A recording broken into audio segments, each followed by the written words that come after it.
नमस्कार, स्वागत है आपका और आप देख रहे हैं अपना यूट्यूब चैनल रीमेक एडुपाथ।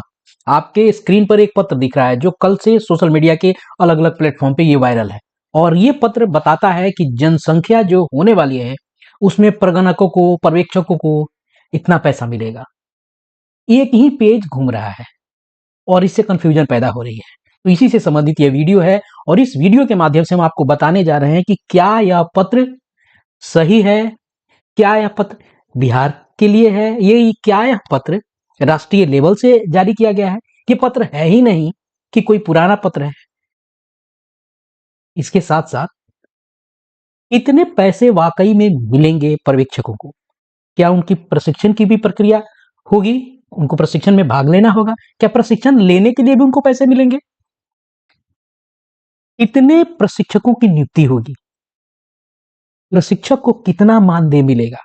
उसके अलावा पर्यवेक्षक, प्रगणक, प्रशिक्षक के अलावा जो तकनीकी सहायता करने के लिए लोग होंगे और भी लोग जो लगाए जाएंगे उनको कितने मानदेय मिलेंगे, इसकी भी जानकारी इस पत्र की सत्यता के साथ साथ हम देंगे।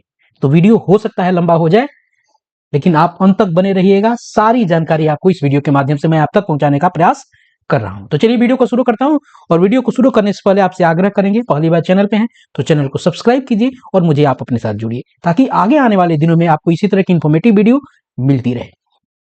अब चलते हैं इस पत्र जो आपको कल से ये पत्र घूम रहा है और कुछ लोग कह रहे हैं कि ये सही है, कुछ लोग कह रहे हैं गलत है, कुछ लोग कह रहे हैं कि ये पुराना है। तो चलिए हम इसकी सत्यता की पहले पड़ताल कर लेते हैं। ये पत्र जो है, ये पत्र का जो अंश है, ये पत्र का अंश सही है और ये पत्र जनगणना कार्य निदेशालय राजस्थान के द्वारा जारी किया गया है और लेटेस्ट है। सबसे बड़ी बात, ये राष्ट्रीय स्तर से जारी नहीं हुआ है। अब रही बात कि क्या अन्य राज्य के यदि व्यूअर हैं आप और उसे देख रहे हैं तो क्या ये राजस्थान की बातें आपके राज्य में लागू होंगी? तो बिल्कुल ये बातें लागू होंगी क्योंकि ये पूरा का पूरा जो स्ट्रक्चर बनाया गया है आपको मानदेय का, यह राष्ट्रीय स्तर पर है। तो राष्ट्रीय स्तर पे एक मानक स्थापित करके यानी सिमिलरिटी रखी जाएगी। तो राजस्थान ने जो मानदेय निर्धारित किया है ये राष्ट्रीय स्तर से निर्धारित मानदेय है और वहीं सभी राज्यों में होगा। तो चलिए एक एक करके जानते हैं और जो पत्र हमने देखा है उसमें और क्या क्या है। वो सिर्फ एक ही पन्ना नहीं है, ये कम से कम 8 पन्ने हैं। ये 8 पन्ने, यही आप पत्र में देख रहे थे, ये पन्ना ये है आपको पूरा का पूरा पत्र, जिसमें आपको मैं बता दूं यह 8/1/2026 को 12:04 पर ये आपको निदेशक के द्वारा जारी किया गया है और सभी वहां के जिला कलेक्टर और नगर आयुक्त को भेजा गया है। तो चलिए अब एक एक करके पहले देखते हैं कि आखिर माजरा क्या है और कैसे ये काम करेगा। आपको जानकारी होगी कि जो जनगणना का कार्य है ये 2 स्तर पे होगा, 2 चरण में होगा। 2 चरण में पहला चरण कौन होगा? पहले चरण को हम कहते हैं HLO और दूसरे चरण को हम कह रहे हैं PE। पहले चरण यानी HLO उसका मतलब है मकान सूचीकरण एवं मकानों की गणना। यह अप्रैल से लेकर सितंबर 2026 तक ये होगी, पहला चरण। उसके बाद है जनसंख्या गणना, उसके बाद गणना होगी, पहले मकान सूचीकरण हो जाएगा उसके बाद गणना होगी। ये आपको फरवरी 2027 में आपको होगा। क्लियर है? इसमें कुछ संघराज्य क्षेत्र हैं उसकी बात की गई है। ये आपको फरवरी 2027 से कराई जाएगी। ये 2 चरण हो गए। अब चलते हैं इनके आपके होने में जो कर्मी लगेंगे, जो पदाधिकारी लगेंगे, उनके मानदेय के बारे में। तो मानदेय के बारे में यहां बताया गया है कि कौन कौन से नियम के अनुसार उनको मानदेय दिया जाएगा। तो अब चलिए मानदेय पर हम पहुंचते हैं। अब देखिए 2.2 में क्या कहा गया है मानदेय के बारे में, हम जरा यहां समझते हैं। सिर्फ यहीं तक नहीं है, इसके अलावा भी मानदेय है, इसलिए वीडियो को आप देखिएगा जरूर। एक पन्ना में नहीं है, आपको बताया मैंने, ये 8 पन्ने में 2.2 में बताया गया है कि विभिन्न स्तरों के जनगणना पदाधिकारियों के लिए मानदेय की राशि निम्नानुसार है। चरण 1 मकान सूचीकरण एवं मकानों की गणना जिसे HLO कहा गया है, उसमें मिलेगा 9,000 रुपए का। उसके बाद चरण 2 जो 2027 फरवरी से होगा, उसमें मिलेगा 16,000 रुपए और ये कुल कितने हो गए? ये 25,000 हुए। अब ये कैसे होगा ये भी जान लीजिए। जनगणना संबंधित आंकड़ा संग्रह और अन्य कार्यों के लिए प्रगणक और पर्यवेक्षक, ये दोनों को मिलेगा। ध्यान रखिएगा, ये जो पैसा आपको मैं बताया हूं, ये प्रगणक और पर्यवेक्षक दोनों के लिए 25,000 है। प्रगणक एवं पर्यवेक्षक अपने स्वयं के मोबाइल उपकरण का उपयोग करेंगे। ध्यान रखिएगा, आपका स्वयं का मोबाइल यूज होगा। इसके अलावा आवंटित गन्ना ब्लॉक के दौरे के लिए अलग से कोई टीए डीए प्रदान नहीं किया जाएगा। यहां बात बताई गई कि आपकी कोई टीए डीए नहीं मिलेगा, लेकिन और भी चीजें मिलने जा रही इसके अलावा। चलिए पहले देख लेते हैं और पदाधिकारियों को कितना मिलने जा रहा है। जनगणना पदाधिकारियों के लिए बात की गई है यहाँ कि राज्य के नोडल अधिकारी हैं जो राज्य समन्वयक हैं, उनको 30,000, दूसरे चरण में 45 यानी 75 मिलेंगे। राज्य स्तर के ये लोग हैं। जिला की बात अगर करें हम, जिला स्तर से ही बात करके देख लेते हैं। यहाँ आप देख सकते हैं राज्य स्तर के अन्य अधिकारी को 30,000 के करीब मिलेगा। संभागीय आयुक्त, प्रमुख गन्ना अधिकारी, इन लोगों को 60,000 के करीब मिलेगा। उसके बाद है जिला गन्ना अधिकारी, उप जिला गन्ना अधिकारी, जिला सूचना विज्ञान, एनआईसी, डीओ एंड आईटी एंड जिले में अन्य जो अधिकारी हैं, इनको 45,000 मिलेगा, 20,000 और 25,000। उपखंड अधिकारी, चार्ज अधिकारी, अतिरिक्त चार्ज अधिकारी, उनको मिलेगा 45 यानी 20 और 25 करके। चार्ज कार्यालय में जनगणना लिपिक प्रत्येक कार्यालय में एक रहेगा। ये जो भी व्यक्ति रहेंगे वहां एक जनगणना कार्यालय में जो एक लिपिक रहेगा, चार्ज पदाधिकारी जो वीडियो होते हैं, जिसको खंड पदाधिकारी कहा जाता है, उनके यहाँ जो रहेगा तो पहले वाले चरण में 12,000, दूसरे वाले चरण में 18,000 यानी 30,000 रुपए उसको वहां मिलेगा। ये स्पष्ट हो गया। अब चलिए चलते हैं कुछ और मानदेय पर। जनगणना कर्मियों के मानदेय को हमने यहां समझ लिया। अब चलते हैं हम कुछ और चीजों को ध्यान दे रहे। अब देखिए, मैन पावर की जरूरत है। ये जो कार्यक्रम मोबाइल एप्लीकेशन के माध्यम से चलाया जा रहा है, तो इस मैन पावर तकनीकी चूंकि टेक्नोलॉजी बेस्ड है। अब देखिए इन टेक्नोलॉजी बेस्ड में कैसे लोग को लगाया जाएगा। अब देखिए राज्य स्तर पर जो लोग होंगे, राज्य स्तर पर 4 तकनीकी सहायक, 2 आपको एटीएस होगा। अब एटीएस का मतलब क्या है? ये एमटीएस है, यानी मल्टीटास्किंग आपको सर्विस देने वाला कर्मचारी होगा, वो होगा। तकनीकी सहायक है, जिला पे भी 2 तकनीकी सहायक, एक एटीएस है। नगर निगम में 2 तकनीकी सहायक, एक एमटीएस है। एटीएस बार बार आ रहा है। एक चार्ज पदाधिकारी के यहाँ 1 तकनीकी सहायक है। अब इनको कितना पैसा मिलेगा, आइए देख लेते हैं।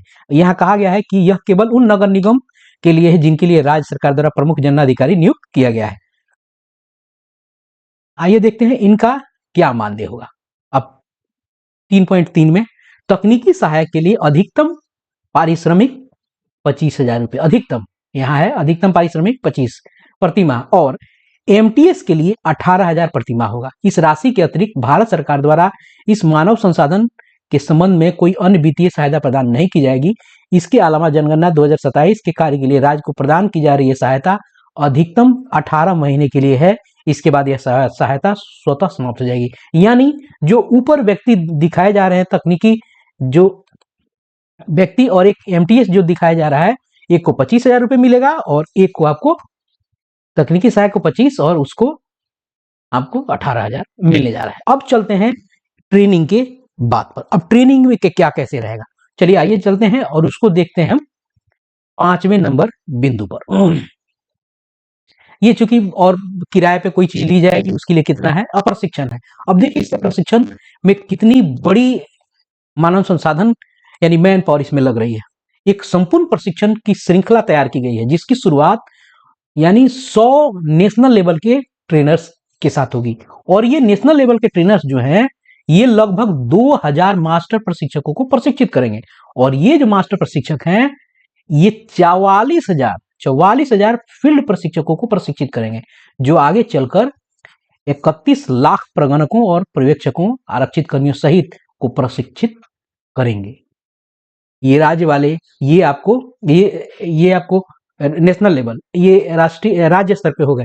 ये आपको 44,000 लोग हैं, ये जिला स्तर पे ये लोग बनेंगे। इस तरह से कहानी है। अब इस विशाल कार्य को करने के लिए कितना आपको मानदेय मिलेगा, ध्यान रखिएगा। आपको बता दूं, यहां प्रशिक्षण श्रेणी है। राज्य एवं संभाग स्तर पर या राज्य अब्लिक जिला अधिकारियों का प्रशिक्षण अगर होगा तो 900 रुपए प्रति। जिला स्तर पर जिला चार्ज पदाधिकारियों का प्रशिक्षण होगा तो 650 रुपए।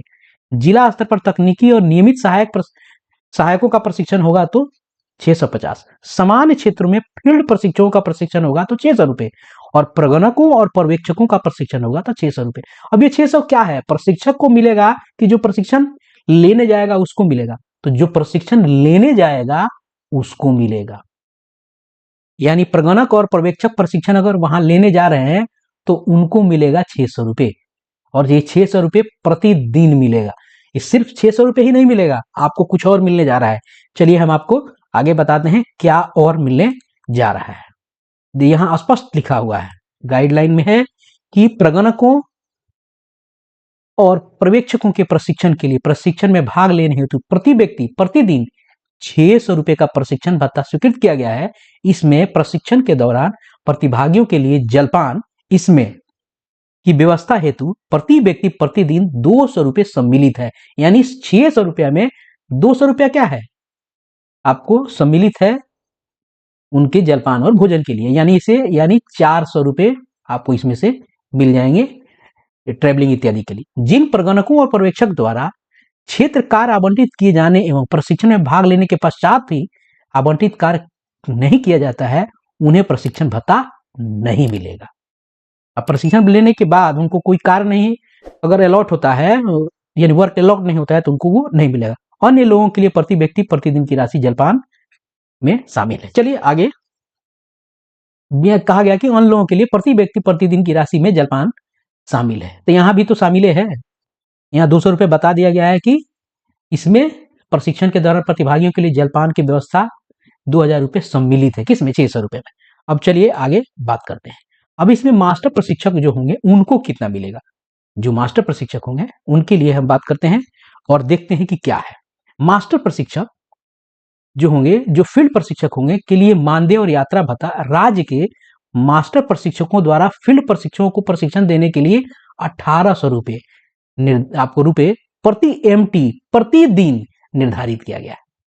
यानी कहा गया है जो मास्टर प्रशिक्षक है वो फील्ड प्रशिक्षक को आपको जब ट्रेनिंग देंगे उनको आपको कौन मिलेगा, ये आपको 1800, ये जो जिले में करेंगे ये राज्य वाले हैं, ये राज्य वाले अगर जिले को देंगे 1800 रुपये प्रतिदिन उनको मिलना है। यदि राज्य के मास्टर प्रशिक्षक को आगे देखते हैं क्या लिखा गया है, तो फील्ड प्रशिक्षकों के 2 बैचों को प्रशिक्षण देने के लिए राज्य के भीतर एक जिले से दूसरे जिले यात्रा करनी पड़ती है, तो यात्रा व्यय के लिए उनको 4000 रुपये का प्रावधान किया गया। 1800 रुपया तो मिलेगा ही, अगर उनको एक जिले से दूसरे जिले जाना पड़ा तो उनको 4000 रुपये मिलेगा। फील्ड प्रशिक्षक के मामले में प्रगणकों और पर्यवेक्षकों को प्रशिक्षण देने के लिए एफटी का मानदेय 1000 रुपये प्रति एफटी प्रतिदिन निर्धारित किया गया। यानी जिला स्तर पर जो प्रशिक्षक आपको प्रशिक्षण देंगे उनको क्या है, फील्ड ट्रेनर्स को मिलेंगे 1000 रुपये प्रति एफटी प्रतिदिन। स्पष्ट हो गया यहाँ, यानी प्रतिदिन मिलेंगे। जो राज्य स्तर वाले हैं उनको बता दिया गया 1800 है, 4000 उनका इधर से उधर आने का हो गया। अगर फील्ड प्रशिक्षक हो गए तो फील्ड प्रशिक्षक को आपको कितना मिलेगा ये बता दिया। इसके अतिरिक्त प्रशिक्षण के आयोजन हेतु प्रथम चरण के लिए ये विभागीय बात है जिसमें प्रोजेक्टर इत्यादि के लिए कितने पैसे दिए गए, 7500 की बात की गई है। तो जो कुल हमारे लिए बातें थी वो हमने आपको बताई, और इससे स्पष्ट होती हैं कि ये जो वायरल पत्र है ये राष्ट्रीय स्तर का पत्र न होकर एक राज्य स्तरीय पत्र है जो एक मानक आधारित है जो सभी राज्यों में लागू होगा। तो ये था इस पत्र की सच्चाई और ये थे मिलने वाले मानदेय। इस वीडियो में इतना ही, मिलते हैं जल्दी ही नए कंटेंट और नए इन्फॉर्मेशन के साथ। वीडियो पसंद आया तो लाइक शेयर जरूर करेंगे। धन्यवाद, अपना ख्याल रखें, जय हिंद।